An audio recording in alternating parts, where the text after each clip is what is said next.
Before we begin, if you believe relationships are more than routines, if you think love should be chosen every single day, then make sure you subscribe to this channel, because here, we don't just tell stories. We open doors people are often too afraid to walk through. If you've ever looked at someone you love and wondered, are we still choosing each other, or are we just continuing? Then this story is for you. Now let me tell you about the night I asked my husband a question that changed everything. I never thought I'd be the one to bring it up. Not him. Not after a fight. Not during one of those explosive moments where emotions spill over, because silence becomes unbearable. No. It came from me. Calm.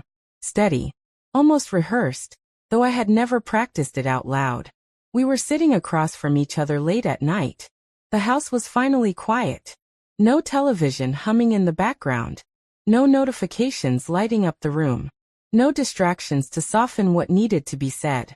Just the dim kitchen light hanging above us, and the soft, rhythmic sound of a spoon tapping gently against porcelain as he stirred his tea.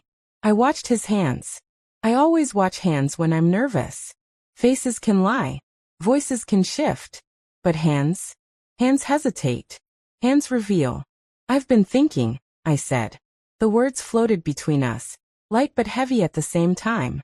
About us. He smiled. That familiar smile. The one I knew by heart. The safe smile. The one that had carried us through years of marriage, shared laughter, inside jokes, predictable Fridays, grocery lists, anniversaries, apologies, and forgiveness.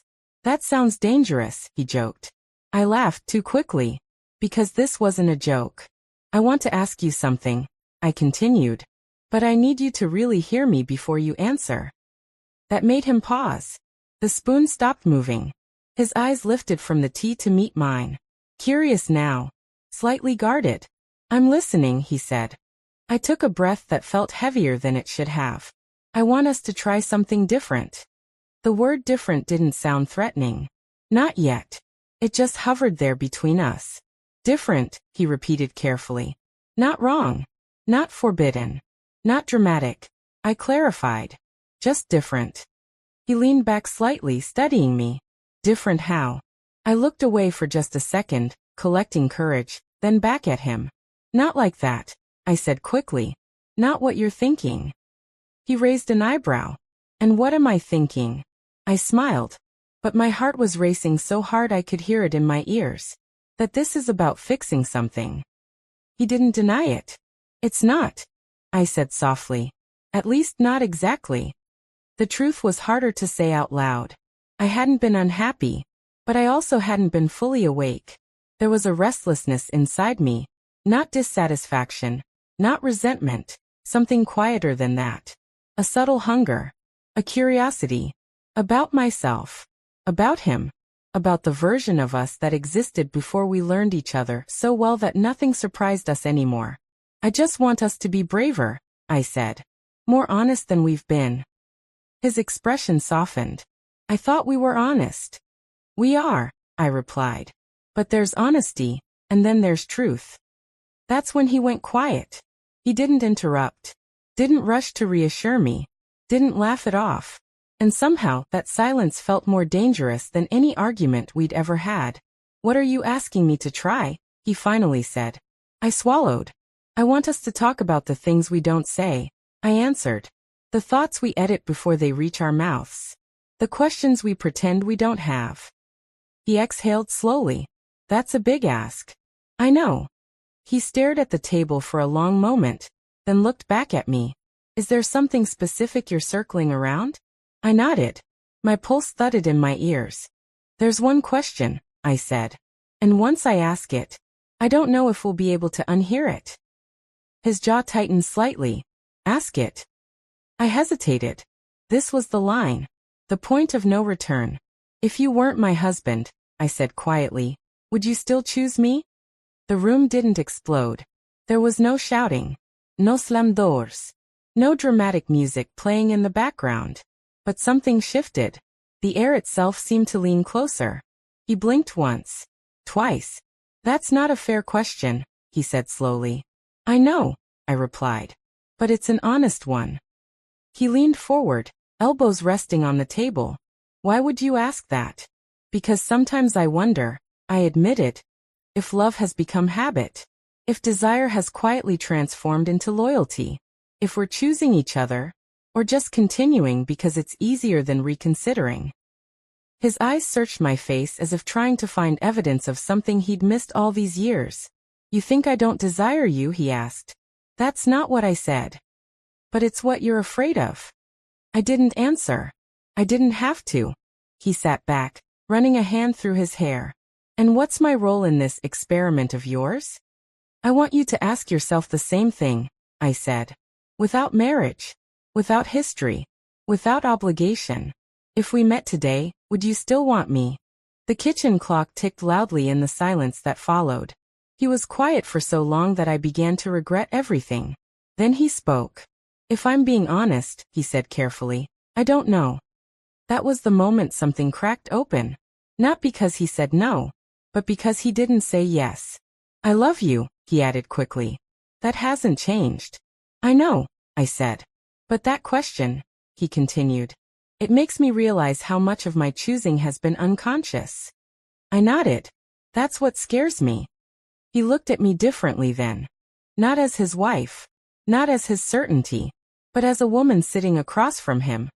Asking to be seen without the safety net of vows. You're asking for danger, he said. I'm asking for truth.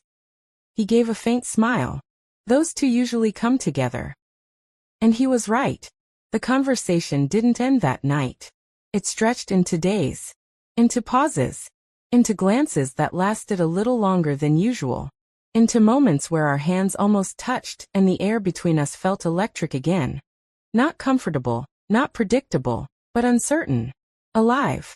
Something had shifted. We were still married. Still sleeping in the same bed. Still sharing coffee in the mornings. But the label was no longer enough. For the first time in years, we weren't leaning on history to hold us together. We were looking at each other as two separate people. Capable of leaving, capable of choosing, capable of wanting. And something strange happened in that space. He started noticing me again. Not out of obligation.